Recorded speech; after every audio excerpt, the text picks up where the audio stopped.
I'm Stella, 22 years old, and last week I boarded a one-way flight to Germany to start a life my family knew nothing about until the very last moment. 3 weeks before that flight, I walked across my college graduation stage completely alone. While I received my summa cum laude diploma in front of thousands of strangers, my parents were hosting a Super Bowl party with 50 guests back home. The seats reserved for my family sat empty, 4 chairs in Section C, row 12, gaping like missing teeth in a smile. I sat in a parking lot afterward and cried until I couldn't breathe. But tucked inside my graduation gown was a letter. A letter I hadn't opened yet. That letter changed everything.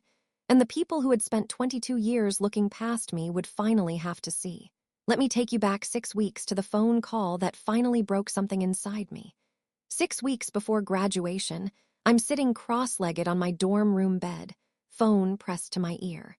My heart beats a little faster than usual because I'm about to ask my parents for something I've never asked before. Not money, not help, just their presence. Just 2 hours of their time on a Sunday afternoon. Mom, I wanted to confirm the date, I say. Graduation is February 9th. 2 p.m., silence stretches across the line. I can hear the muffled sounds of my father's television blaring in the background, some sports commentary, the roar of a crowd. My mother doesn't speak for so long that I check to see if the call dropped. Sweetheart, she finally says, her voice careful, the way you'd speak to someone who's about to be disappointed. You know what day that is, right? I know. Of course I know. Super Bowl Sunday.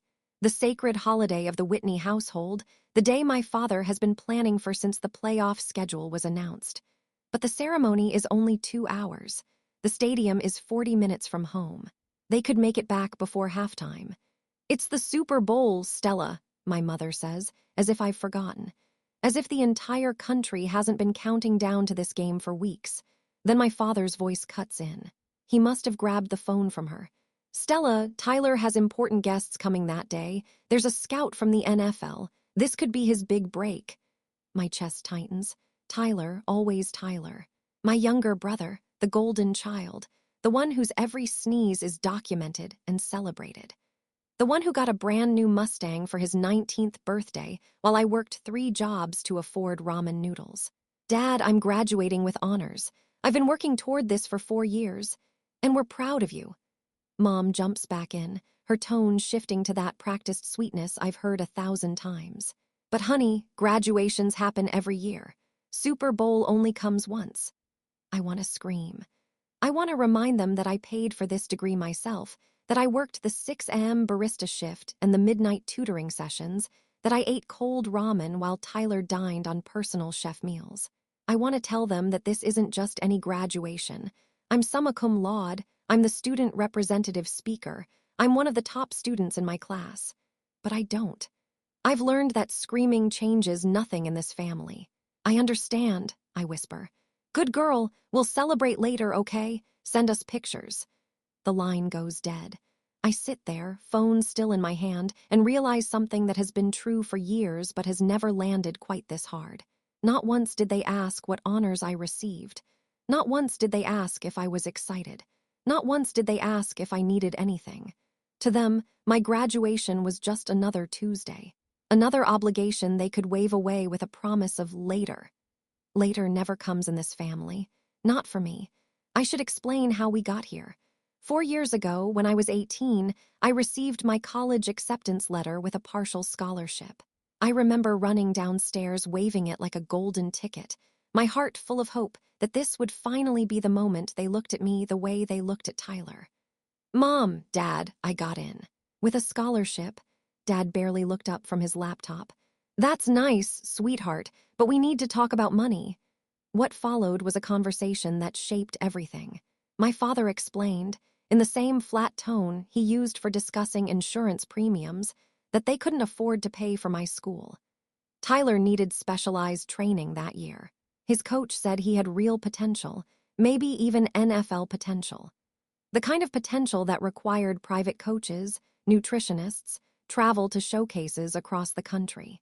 The scholarship covers 60%, my mother said, her hand finding my shoulder. Her touch was gentle but firm, the way you'd comfort someone you're about to disappoint. You've always been so independent, Stella. Tyler needs more support. You understand, right? I understood perfectly. I had always understood. The refrigerator in our kitchen was a museum of Tyler's life, cheerleading photos of his girlfriends, his state championship trophies, his signing day letter. My honor roll certificate had lasted exactly one morning before being deemed clutter. From that day forward, I became a ghost in my own family. I applied for every scholarship I could find. I worked as a barista at 6 in the morning, a teaching assistant by noon, and a tutor until midnight. I ate instant ramen 5 days a week to save money. My GPA climbed to 3.9 while my bank account hovered near zero. Meanwhile, Tyler got a brand new Mustang for his 19th birthday. For driving to practice, Mom explained, Tyler got a personal nutritionist. Athletes need proper fuel, Dad insisted. Tyler flew first class to training camps across the country. Investments in his future, they called it. In 4 years of college, I went home exactly 6 times. Each visit felt the same. Help Mom cook for Tyler's friends, hear about Tyler's games, watch Tyler open gifts while I sat in the corner. Not once did anyone ask about my research paper on social inequality in education. Not once did anyone ask about my dean's list placement. Not once did anyone look at me and see anything other than the daughter who could handle herself. But there was one person who noticed. A professor who would change my life. I just didn't know it yet. The night after that phone call, I dial a different number. The one person who never made me feel invisible. Grandma Grace? Stella, my darling. Her voice wraps around me like a warm blanket, the way it has my entire life. At 80 years old, my grandmother still sounds sharper than most people half her age. 30 years of teaching high school English will do that to you. I heard about your parents, she says before I can explain. Your mother called me, tried to justify it, and I told her she was making a terrible mistake. Grandma Grace never minces words. She's the only person in my family who has ever called my mother out on her favoritism. But you know your mother. She thinks the sun rises and sets on that football boy. I laugh despite myself. It's a bitter sound. Grandma, I don't know if I can do this alone. You're not alone. Her voice turns fierce. I'll be there, Stella. Even if I have to crawl, I'll be in that audience. My throat tightens. Grandma Grace lives 2 hours away. Her knees are bad. She had one replaced last year and the other is scheduled for next month. Her heart isn't what it used to be, and yet she's willing to make the drive that my parents won't. You don't have to. Hush, this is non-negotiable. She pauses. I can hear her settling into her armchair, the one that groans when she shifts her weight. Now tell me the truth. Is there something else going on? You sound different, like you're carrying a secret. I freeze. How does she always know? It's nothing, Grandma, just nervous about after graduation. She doesn't sound convinced. Well, whatever it is, you can tell me when you're ready. Just remember, you don't need their approval to shine, sweetheart. You never did. After we hang up, I stare at the ceiling of my dorm room. Grandma Grace is right about one thing. I am carrying something I'm not ready to share with anyone. Not yet. 1 week before graduation, I'm called into Dr. Margaret Smith's office. Dr. Smith has been my thesis advisor for 2 years. She's a sharp-eyed woman in her late 50s who never sugarcoats anything. The kind of professor who tells you your rough draft is conceptually promising but structurally disastrous, and somehow makes you feel grateful for the honesty. She's the only professor who ever pushed me to submit my research to academic journals. The only one who treated me like I had something worth saying. Close the door, Stella. She gestures to the chair across from her cluttered desk. Sit. I obey, my heart hammering. Did I do something wrong? Is there a problem with my thesis? I've been working on it for months, refining my analysis of socioeconomic barriers in educational access. It's the most important thing I've ever written. I've been watching you for 4 years, she begins. You're one of the most dedicated students I've ever taught. Your thesis on socioeconomic barriers in education, it's exceptional work. Thank you, Dr. Smith, but she holds up a hand. I'm not finished. She leans back in her chair, studying me with those sharp eyes. 8 months ago, I submitted your name for something, a nomination. I didn't tell you because I didn't want to get your hopes up. My pulse quickens. A nomination for what? She reaches into her desk drawer and pulls out a sealed envelope. It's cream-colored, heavy, official-looking. I catch a glimpse of a logo I don't immediately recognize, some kind of stylized eagle or seal. Results should be in here, she says, sliding it toward me. But don't open it now. Wait until after the ceremony. She pauses, choosing her words carefully. I want graduation day to be memorable for you, one way or another. I take the envelope with trembling fingers. It feels impossibly light for something so potentially life-changing. What is this? Dr. Smith smiles, a rare expression on her usually serious face. Let's just say that your hard work may have opened doors bigger than you imagined. Congratulations in advance, Stella. Whatever happens next, you earned it. I tuck the envelope into my graduation gown that night, and I wait. 5 days before graduation, I drive home to pick up some old belongings from my childhood room. I don't know why. Sentiment, maybe. Or maybe some part of me still hoped that walking through that door would feel different this time. The moment I pull into the driveway, I know something has changed. Not in the way I'd hoped. There's a massive banner stretched across the garage door. Tyler's future NFL star party, Super Bowl Sunday. I sit in my car for a full minute, just staring at it. The letters are huge, gold and silver, the kind of banner you order from a professional sign company, not a handmade poster, not a last-minute decoration. This was planned, paid for, prioritized. Inside, the house buzzes with activity. Mom is on the phone ordering catering. I catch the words mini sliders and champagne punch. Dad is setting up a second television in the backyard, running extension cords across the grass. Tyler is lounging on the couch, scrolling through his phone like a king surveying his kingdom. Stella, Mom waves distractedly from the kitchen. I didn't know you were coming. Just grabbing some stuff. I keep my voice neutral. Big party. 50 guests, can you believe it? The Patterson Scout is bringing his whole family. This could be Tyler's moment. Tyler doesn't even look up from his phone. Hey, sis. I wander toward the kitchen, taking in the piles of decorations. Football-shaped plates, team banners, a massive sheet cake with Tyler's face printed on it in edible ink. My own graduation cake had been a store-bought sheet cake from the grocery store bakery, vanilla with buttercream roses. I'd been grateful for it at the time. Now I wonder if anyone else even ate a slice. Do you need help? I hear myself ask. It's pathetic, really, this desperate attempt to be included. After everything, after all the evidence that I don't matter to them, I'm still asking. Mom waves me off. No, you should head back to school. Don't you have that ceremony thing soon? That ceremony thing. 4 years of my life reduced to 3 dismissive words. It's Sunday, Mom, 2 p.m. Same day as your party. Right. She's already turning back to her phone. Oh, what day did you say again? I told her a week ago. I told her 3 days ago on the phone.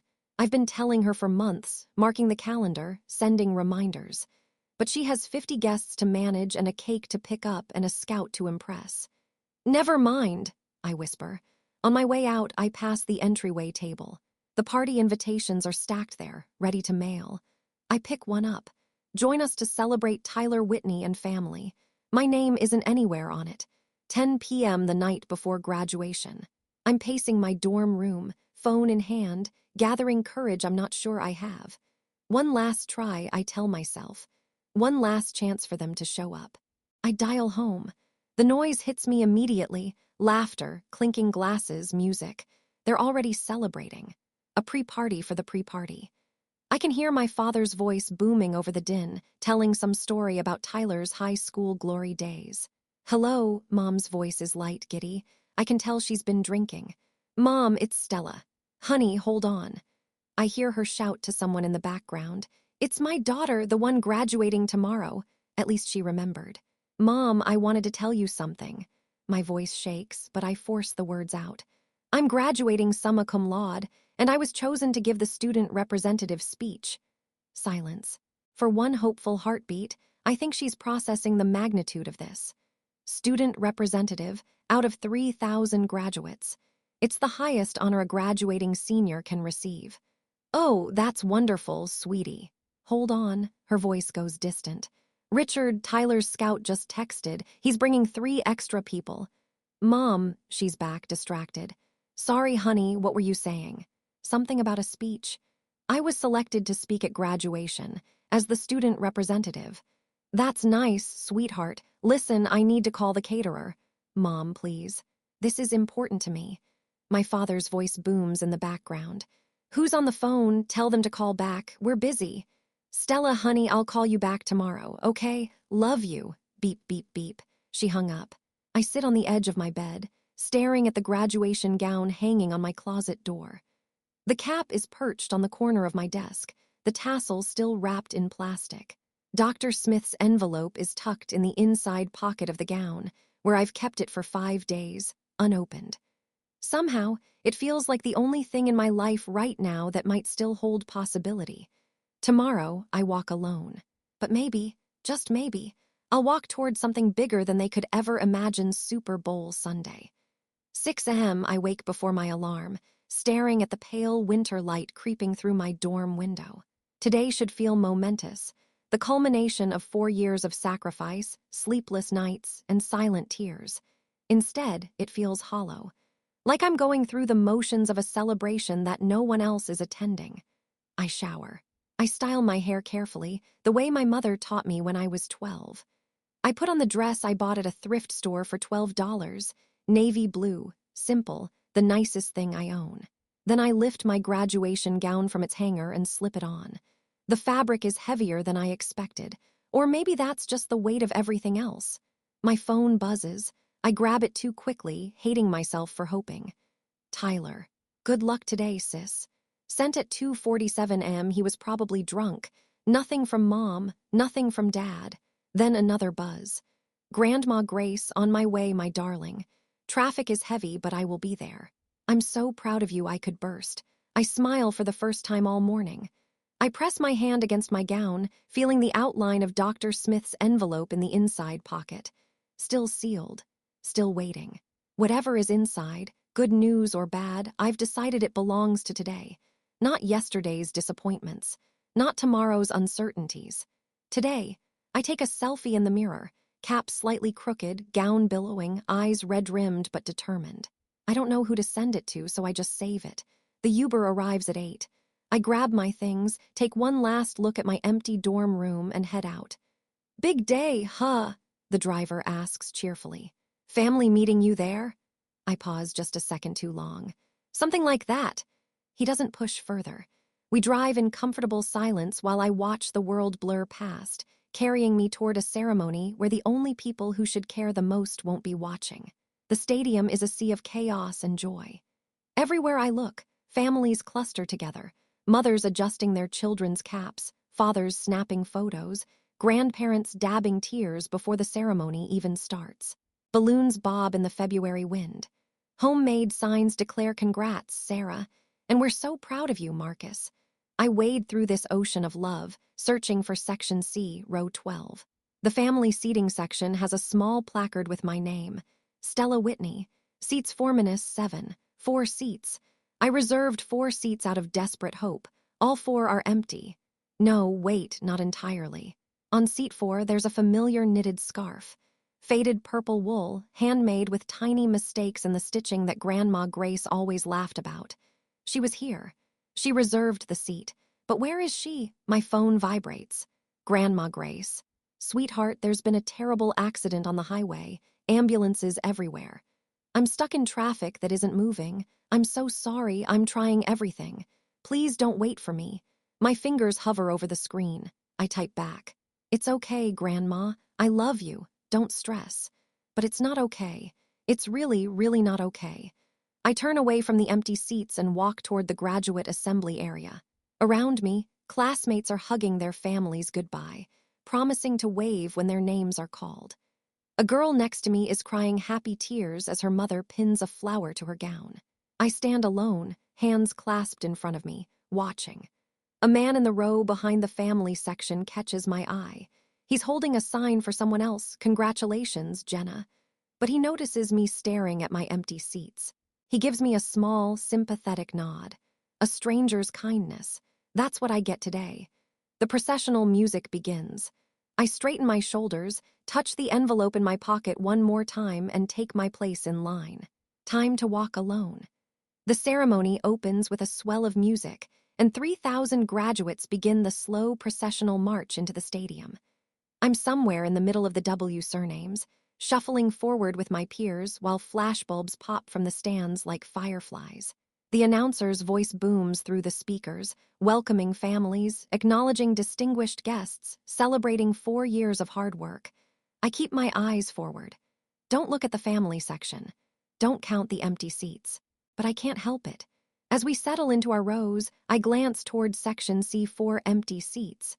Grandma's scarf still draped across one, a lonely splash of purple in a sea of cheering families. My phone buzzes against my thigh. I shouldn't check it. We were told to silence our devices, but I can't resist. It's an Instagram notification. Tyler posted a new story. Against my better judgment, I tap it open. The video fills my screen. My parents' backyard transformed into a Super Bowl paradise. Streamers in team colors. A massive grill sizzling with burgers. Dad standing at the center, beer in hand, grinning at the camera. Pre-game party is lit, Tyler's voice narrates. Let's go Chiefs. Best Super Bowl party in Texas right here. In the background, I see Mom laughing with a group of women. She's wearing a team jersey and holding a plate of wings. She looks happier than I've seen her in years. I close Instagram. My hands are shaking. The girl next to me notices. You okay? Fine. I force a smile. Just nervous about my speech. Oh my God, you're the student rep. That's amazing. Where's your family sitting? I'll wave to them for you. I don't answer. I just point vaguely towards section C and pray she doesn't look too closely. The chancellor takes the podium. The ceremony officially begins. Please welcome our student representative, Stella Whitney. Applause ripples through the stadium. I stand on legs that feel like jelly, smooth down my gown, and begin the longest walk of my life. The podium looms ahead, massive, intimidating. 3,000 graduates behind me, 10,000 audience members in front of me, and somewhere in section C, 4 empty seats. I grip the edges of the podium, adjust the microphone, and look out at the sea of faces. For a moment, I can't speak. The words I'd prepared dissolve in my throat. Then I see her, Grandma Grace. White-haired and winded, sliding into seat 4. She made it. She actually made it. Her face is flushed, her hand pressed to her chest like she's trying to catch her breath. But she's here. She gives me a thumbs up, tears streaming down her face. I find my voice. 4 years ago, I arrived on this campus with 2 suitcases and $17 in my checking account. My voice echoes through the speakers, clear and steady. I didn't have a backup plan. I didn't have a safety net. What I had was determination and the belief that hard work would speak louder than circumstances. The crowd is silent, attentive. Today, I want to speak to every student who worked a midnight shift before an 8 a.m. exam. To everyone who chose textbooks over groceries. To every person sitting in these seats who had no one in the audience cheering their name. My eyes find Grandma Grace. Just her, just one person. Success isn't about being loved by everyone. Success is knowing your worth when no one's watching. We don't need permission to shine. We never did. I step back. For a heartbeat, nothing happens. Then the stadium erupts. A standing ovation, not from everyone, but from enough. Students are clapping. Some are crying. I walk back to my seat, legs still trembling. Grandma Grace is on her feet, applauding so hard I worry about her heart. One person. That's all it takes to feel seen. The names roll on alphabetically, an endless river of achievement.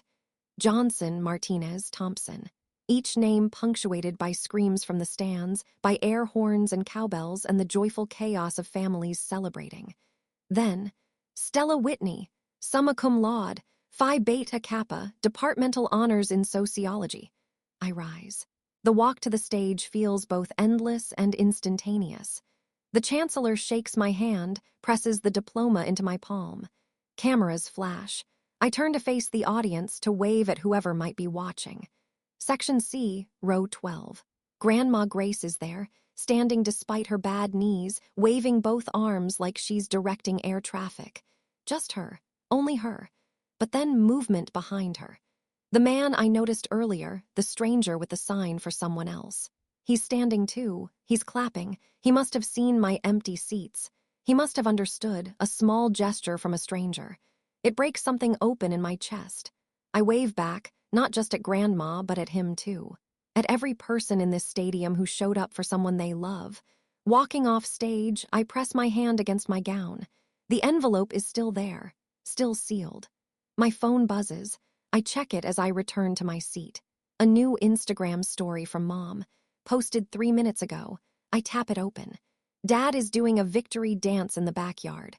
On the television behind him, the Super Bowl broadcast shows kickoff. Mom is filming, laughing so hard the camera shakes. Best Super Bowl party ever. The caption reads, posted at 2:47 p.m. Central Time. The exact moment I received my summa cum laude diploma. I close Instagram, slide my phone into my pocket, and sit in silence until the ceremony ends. The ceremony ends with a cascade of caps thrown skyward. I don't throw mine. I clutch it against my chest and push through the celebrating crowds toward the parking lot. Grandma Grace texts that she's resting in her car. The drive and the rush exhausted her, and she wants me to take my time. I order an Uber to take me to her. The app says 12 minutes. 12 minutes to stand alone in a parking lot while families stream past, arms full of flowers and balloons, voices bright with pride.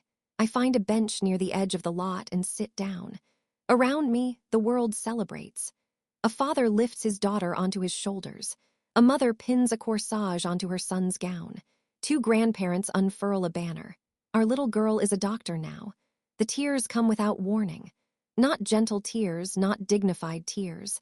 I'm talking about the kind of crying that doubles you over, that steals your breath, that makes your whole body shake. 4 years of loneliness. 4 years of being the invisible daughter. 4 years of Tyler needs more and Stella can handle herself. It all comes flooding out in an empty parking lot on Super Bowl Sunday. My Uber arrives. The driver, a kind-faced woman in her 40s, takes one look at me and hands over a packet of tissues without a word. Rough day. I want to laugh. Instead, I just nod. Family stuff. I nod again. She doesn't press. She just drives, letting me cry in her back seat while graduation parties bloom across the city. After a few minutes, I reach into my gown. My fingers find the envelope. Still there. Still sealed. Whatever's inside, it's time to find out. I slide my finger under the flap and tear it open. The paper is thick, official, embossed with a logo I now recognize, the Fulbright program. My hands tremble as I unfold the letter. Dear Miss Whitney, we are pleased to inform you that you have been selected as a Fulbright Scholar for the 2024-2025 academic year. Your research proposal on socioeconomic barriers in educational access has been chosen for funding at Heidelberg University, Germany. This award includes full tuition, a monthly living stipend, travel allowances, and a research assistant position at one of Europe's premier institutions. The total value of your scholarship exceeds $100,000. Congratulations! Out of over 10,000 applicants this year, you are among the 800 chosen worldwide. I read it 3 times, then a 4th. Fulbright. Heidelberg, Germany. $100,000. Dr. Smith nominated me 8 months ago. She never said a word. She wanted this to be a surprise, a gift for the girl whose family never showed up. The Uber driver glances in her rearview mirror. Good news! I look up, tears still streaming, but something else mixing in now. Something that feels dangerously close to hope. I think so, I whisper. I think my life just changed. She smiles. Well, then congratulations, honey, whatever it is. I clutch the letter to my chest, watching the Texas suburbs blur past my window. Somewhere across this city, my parents are eating buffalo wings and cheering for a football game. They have no idea that their forgotten daughter just received one of the most prestigious academic honors in the world. And for the first time in 4 years, I don't want to tell them. Not yet. Because I'm starting to realize something. I don't need them to see my worth for it to be real. I just need to see it myself. Grandma Grace's car is parked at the edge of the lot. I find her reclined in the driver's seat, eyes closed, that familiar purple scarf draped across her lap. I tap on the window and she startles awake, then breaks into the widest smile I've seen in years. My brilliant girl. She fumbles with the door, struggles out of the car, and pulls me into a hug so tight I can barely breathe. I made it. I was stuck behind that accident for 2 hours, but I made it. I know.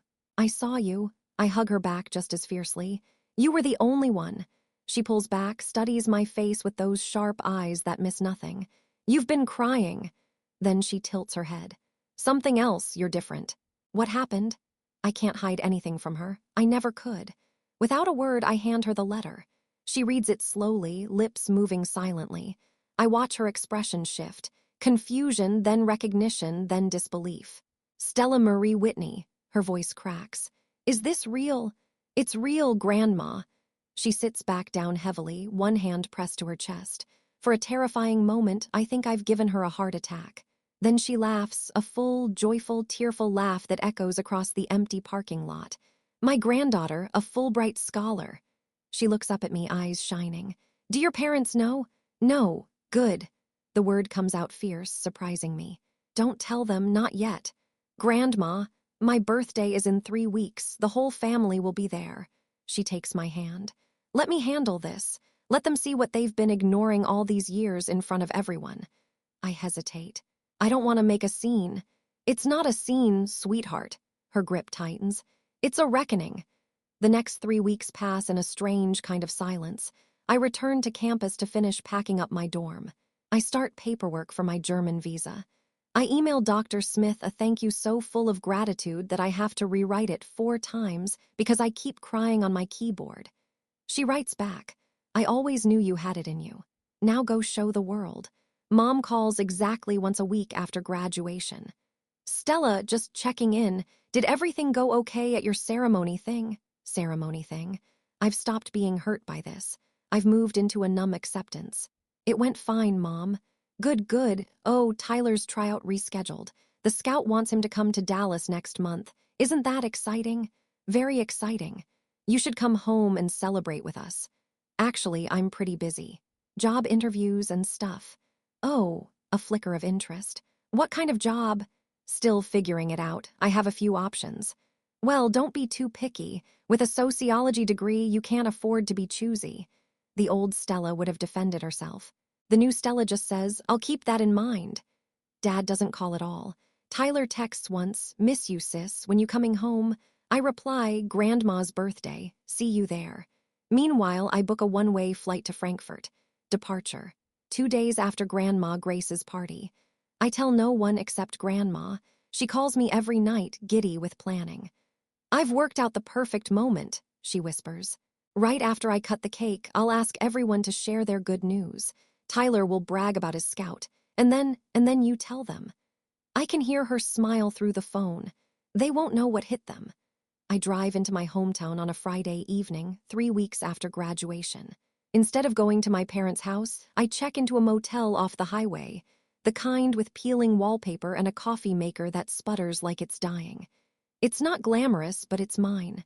My space. My terms. Mom texts around 7. Are you in town yet? Your room is ready. I reply, staying at a friend's place. See you at Grandma's tomorrow. She doesn't question it. She probably doesn't care enough to question it. I spread my documents across the motel bed.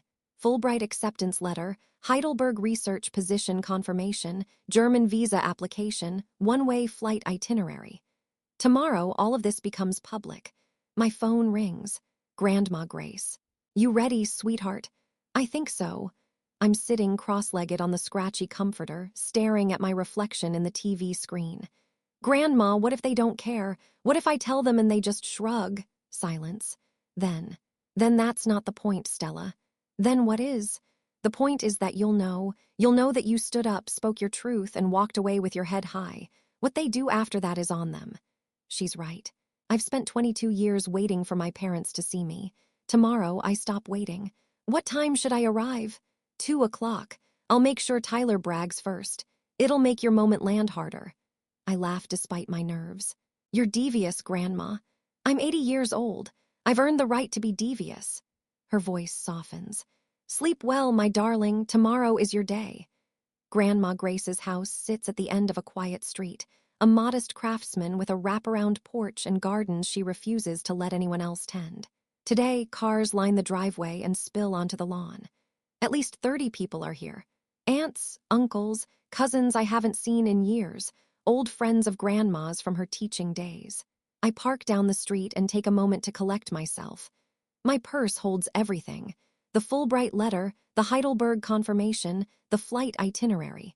Weapons of truth wrapped in official letterhead. The moment I walk through the door, the family chaos swallows me whole. Stella, look at you all grown up.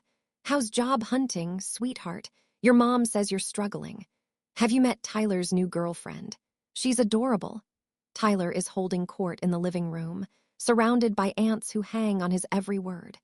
He's wearing an NFL team jersey, of course he is, and gesturing expansively as he tells some story about his latest tryout. The scout said I've got real potential, he's saying. Could be looking at a practice squad spot by next season. Dad stands behind him, chest puffed with pride. That's my boy. Future star right there. I slip past unnoticed, heading for the kitchen where Grandma is directing traffic like a general commanding troops. Her eyes find mine immediately. She gives me the smallest nod. Soon, she mouths. I nod back and take my position near the back of the room, watching my family orbit around Tyler like he's the sun. Mom is laughing at something he said, her hand on his shoulder, the picture of maternal devotion. No one has asked about my graduation. No one has asked about my plans. That's fine. They'll learn soon enough. The cake comes out, 80 candles flickering in the afternoon light. It's almost time.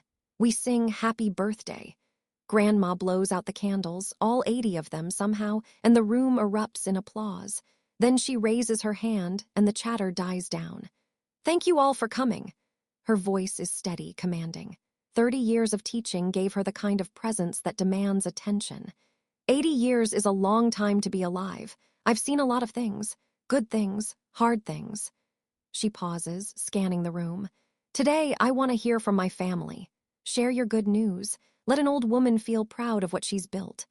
Immediately, Tyler steps forward. Of course he does.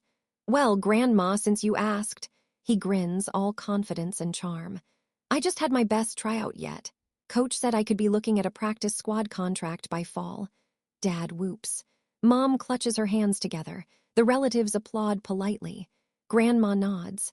That's lovely, Tyler. Hard work pays off. She looks around the room again, her gaze landing on an aunt who just got promoted, a cousin who's expecting twins.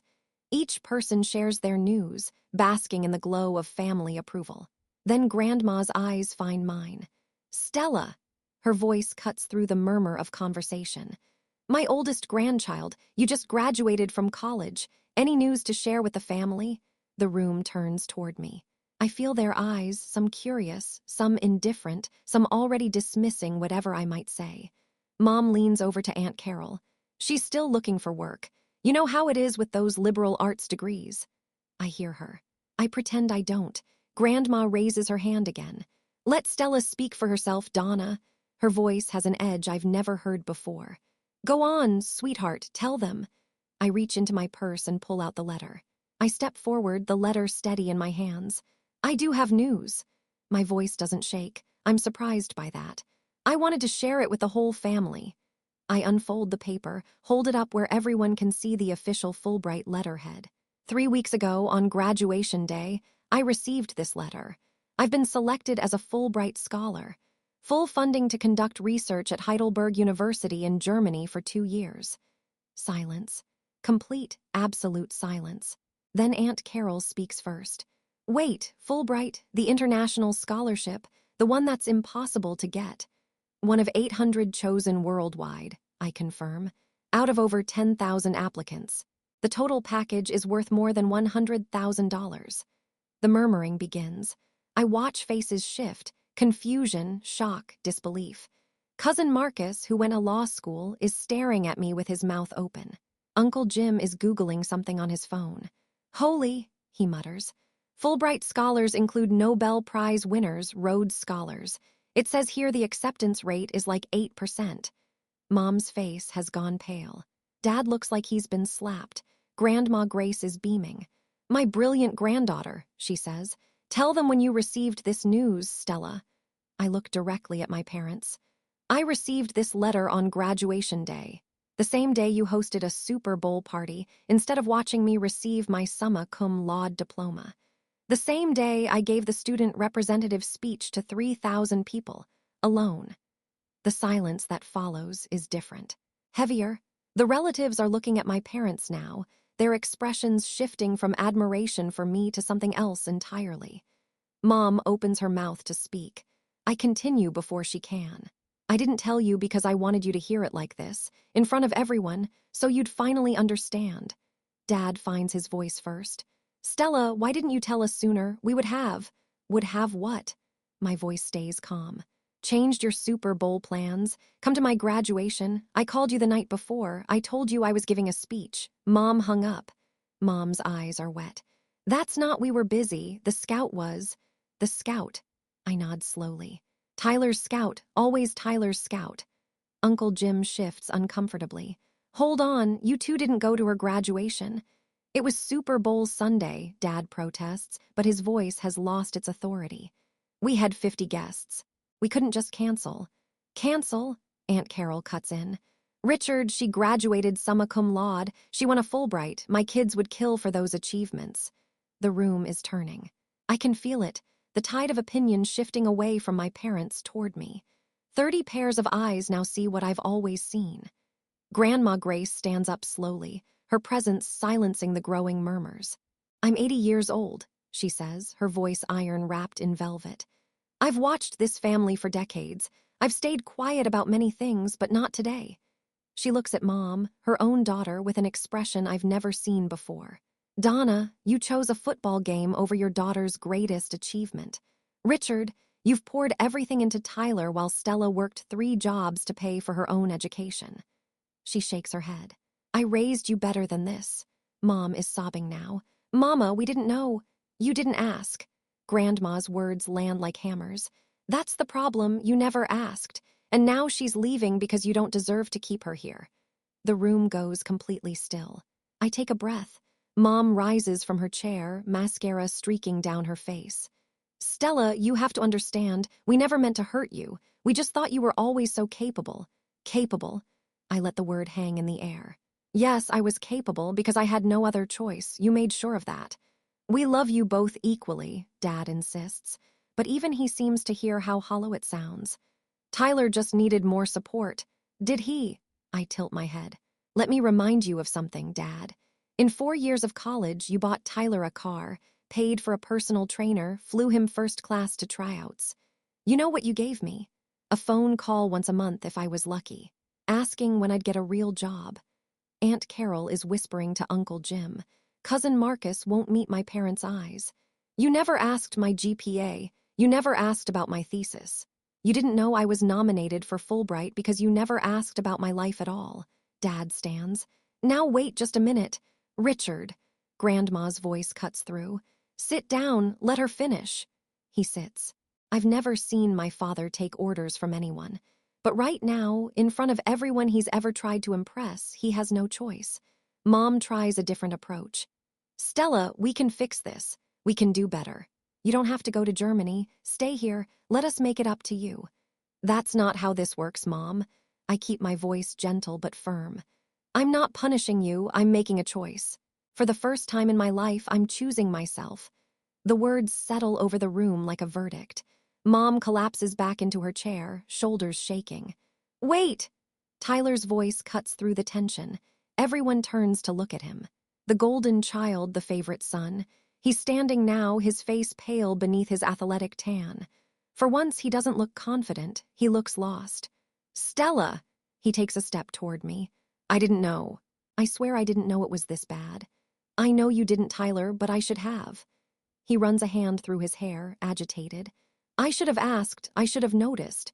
I was so caught up in my own stuff that I assumed you were fine. That you didn't need anything. Because that's what they told you, I say quietly. That's what they told everyone. He turns to our parents, and for the first time in my memory, there's anger in his voice. Is this true? Did you really skip her graduation while I was in the backyard playing beer pong? Mom doesn't answer. Dad stares at the floor. Jesus! Tyler laughs, but it's not funny. I've been walking around thinking I was the big success story. Practice squad potential. He gestures at me. She won a Fulbright out of 10,000 people, and we were grilling burgers. Tyler, honey, it's complicated. No, it's not. He shakes his head. It's really not complicated at all. We dropped the ball, all of us. He looks at me. Sis, I'm sorry. I'm not apologizing for Mom and Dad. They need to do that themselves. But I'm sorry I never paid attention. I want to be angry at him. Part of me still is. But there's genuine regret in his eyes, and I recognize it for what it is. The first crack in the wall. Thank you, Tyler. That means something. It doesn't fix everything, but it's a start. I reach into my purse one more time. There's one more thing. I pull out the printed flight itinerary. I bought my ticket to Germany 3 weeks ago, one way. I leave in 2 days. Mom's head snaps up. 2 days? Stella, that's too soon. We haven't even had time to. Time to what, Mom? I keep my voice level. Talk. You've had 22 years to talk to me. You chose not to. Dad stands again, something desperate in his face. I won't allow this. You can't just leave the country without. Without what, Dad? Your permission. I almost laugh. I'm 22. I have a fully funded scholarship to one of the best universities in Europe. I don't need your permission for anything. But you can't. He stops, realizes he has nothing to leverage. No money I need. No support I can't live without. I've built my entire life independent of them, and they're only just now realizing what that means. Grandma Grace rises from her chair, crosses the room, and takes my hand. This party was supposed to be about me. She looks around at the silent guests. But I want everyone to know that this moment right here is the best gift I've ever received. Watching my granddaughter stand up for herself. She turns to Mom, her own daughter with tears in her eyes. Donna, I love you, but you've made mistakes. Big ones, now you have a choice. Spend the next 2 days making excuses, or spend them trying to repair what's left. Mom is crying too hard to speak. I squeeze Grandma's hand and look out at the room, at the relatives, the friends, the witnesses to this reckoning. I'm not abandoning this family, I say clearly. I'm just choosing to go where I'm valued. Dad corners me by the kitchen doorway an hour later. The party has fractured into awkward clusters, relatives making polite excuses to leave early, Grandma holding court with the few who stayed, Mom crying in the bathroom. Stella, his voice is low, intense. This is a mistake. Europe. What kind of career is that? What about health insurance? What about... I have a research stipend, full health coverage, and a 2-year contract. I tick them off on my fingers. My advisor has already connected me with academic networks across 3 continents. My career is more secure than Tyler's, if we're being honest. His jaw tightens. Don't compare yourself to your brother. Why not? You did for 22 years. He flinches. I've never spoken to him like this. Neither of us knows quite what to do with it. If you do this, he says slowly, if you leave like this, like what, Dad, with my head held high, with my achievements finally on the table. I mean, he struggles for words. If you leave angry, it'll damage this family. Is that what you want? I take a deep breath. This is the hardest part, staying calm when every cell in my body wants to scream. I'm not angry, Dad. I'm done. There's a difference. I meet his eyes. Done waiting for you to see me. Done hoping you'll change. Done making myself smaller so Tyler can feel bigger. I pause. I wish you well. I really do. But I can't keep putting my life on hold for a family that never made room for me. He opens his mouth to respond. No words come. I walk past him, through the kitchen, out the back door into Grandma's garden. The azaleas are blooming. The sun is setting. Somewhere inside, I hear my mother sobbing. I feel strangely at peace. Grandma finds me in the garden as the last guests filter out. She settles onto the bench beside me with a small grunt. Her knees aren't what they used to be. For a long moment, we sit in silence, watching fireflies begin their evening dance. How do you feel? She finally asks. Lighter. I'm surprised to realize it's true. Like I've been carrying a weight I didn't know I had. She nods. I've been carrying one too. The weight of staying silent. She reaches over and takes my hand. I should have said something years ago. I watched them neglect you and I made excuses. They mean well. Tyler just needs extra attention. I was wrong. Grandma, let me finish. Her grip tightens. What you did today took more courage than I've shown in decades. Standing in front of everyone, speaking your truth, that took guts. I learned it from you. She laughs, a watery sound. Flattery will get you everywhere, young lady. The back door opens. Mom stands there, red-eyed, hesitant. She takes a single step toward us, then stops. Grandma looks at her daughter with an expression I can't quite read. Donna, come here. Mom approaches like a child expecting punishment. She stops a few feet away, unable to meet my eyes. Mama, she whispers, I don't know how to fix this. You start by admitting what you did wrong. Grandma's voice is firm but not unkind. Not to me, to her. Mom finally looks at me. I see something I've never seen before in her face. Genuine shame. Stella, I'm so sorry. It's not enough, not yet, maybe not ever, but it's a beginning. Thank you for saying that, Mom. I keep my voice steady. I need time, a lot of time. She nods, crying fresh tears. Time, that's all I can offer right now. 2 days later, I stand at the international departures gate with one suitcase and a carry-on. My phone has been buzzing nonstop since the party. 47 missed calls from Mom, 12 from Dad, 8 texts from Tyler ranging from please call me to I understand, if you need space to a simple heart emoji. I haven't answered any of them. The only message I opened was from Grandma Grace, sent this morning. Fly safe, my darling. The world is waiting for you. I love you more than words can say. I replied with my own heart emoji. Some things don't need words. The departure board flashes. LH 441, Frankfurt, now boarding. I gather my things, join the line of passengers shuffling toward the gate. Around me, families hug goodbye. A mother cries into her son's shoulder. A father shakes hands with his daughter, formal but loving. My goodbye happened 2 days ago in a living room full of witnesses. There's no one here for me now. That's okay. I scan my boarding pass, walk down the jetway, settle into my window seat. The plane is half empty. A midweek flight to Europe doesn't draw crowds. As we taxi toward the runway, I look out the window at the Texas landscape. Flat, familiar, the only home I've ever known.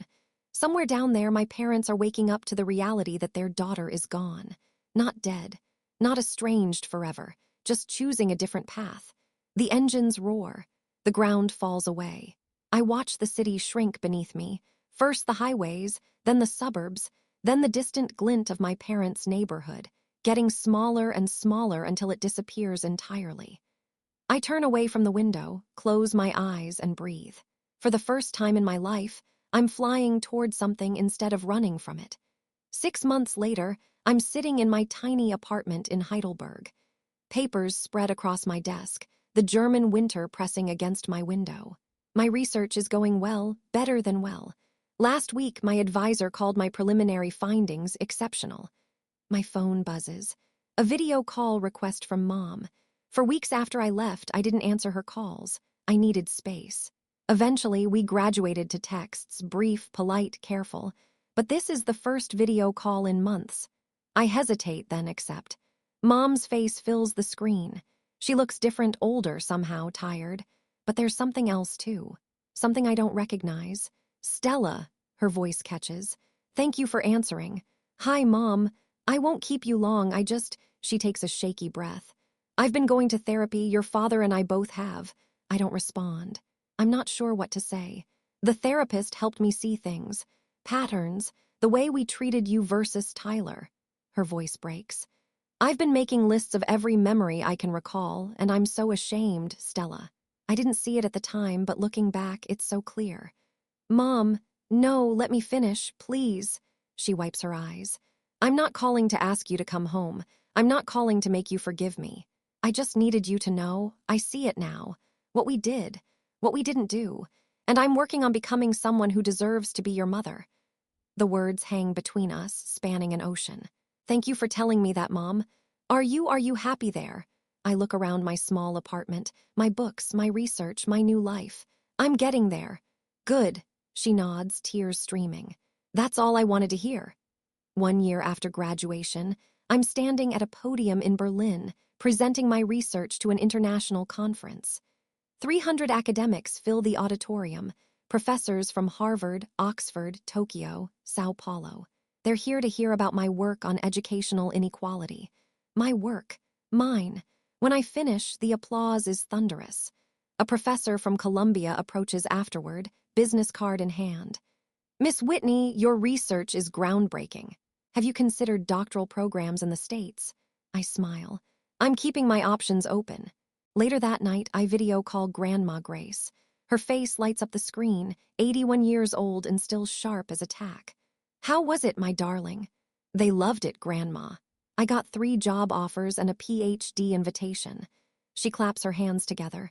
That's my girl. Oh, I wish I could have been there. Me too. Your mother called me yesterday, she says carefully. Asked how you were doing. I know. We talk sometimes now. Not often, but sometimes. And your father? That's harder. I pause. He actually apologized last month. It was awkward and stiff, and he clearly didn't know what to say. But he tried. That's something. It's something. Grandma nods slowly. Families are complicated. They are. But you, she points at the screen, you, my darling, are thriving. You took everything they threw at you and turned it into wings. I smile, tears pricking my eyes. I learned from the best, Grandma. Nonsense, she winks. You learned from yourself. I just handed you the match. You're the one who lit the fire. Looking back on everything, I finally understand my parents in a way I couldn't before. Dad, Richard, grew up with dreams of NFL glory that ended with a blown knee in high school. Tyler wasn't just his son. Tyler was his second chance, his do-over, his proof that his dreams weren't dead. He poured everything into that because he couldn't face the alternative, that sometimes dreams just die. Mom, Donna, grew up poor, like government cheese poor. Every decision she made was filtered through one question: will this keep us financially safe? Tyler represented security, a future NFL salary, a ticket out of the fear she'd carried since childhood. Neither of them meant to hurt me. They just didn't see me, because seeing me would have meant questioning everything they believed about success and safety. And me, my weakness was obvious. I wanted their approval so badly that I kept showing up to a table where there was never a seat for me. I made myself smaller, quieter, easier to ignore, hoping that someday they'd notice. They didn't. Not until I stopped hoping. Here's what I've learned. You cannot wait for people to see your worth. You have to see it yourself. And sometimes the kindest thing you can do for yourself, and for them, is to walk away. Boundaries aren't walls, they're doors. They let you decide who gets access to your life. My parents didn't show up to my graduation. They didn't see me walk across that stage. They didn't hear my speech. But that doesn't mean I didn't graduate. That doesn't mean my achievements aren't real. That doesn't mean I'm not worthy of celebration. I celebrated myself. I walked alone, and then I flew alone, and then I built a life in a country they'll probably never visit. And somewhere along the way, I stopped needing them to see me, because I finally saw myself. If you're reading this and you recognize your family and mine, if you've ever been the invisible child, the one who had to work twice as hard for half the recognition, the one who learned to be independent because there was no other choice, I want you to know something. You are not invisible. You never were. They just weren't looking. And that's their loss, not yours. Now go find your wings. Here is the video description generated from your script, following the same style, tone, and structure as the provided sample and the previous description.